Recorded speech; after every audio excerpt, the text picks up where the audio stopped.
now let's go to everybody's favorite website, AndroidCentral.com, and let's see if I can type that thing on the first try. Oh, look at that, I got it.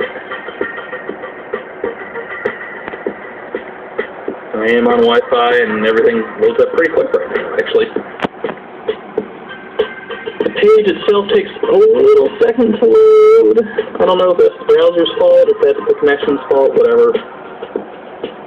But as you can see, it looks pretty darn good already. There you see the little refresh icon on the top left to show you it's loading. And there you go. There's the whole thing, right? That looks like a normal browser. The width looks normal. It's sized correctly. That's pretty cool. Here we see some tiling issues. Again, we expect that to get better as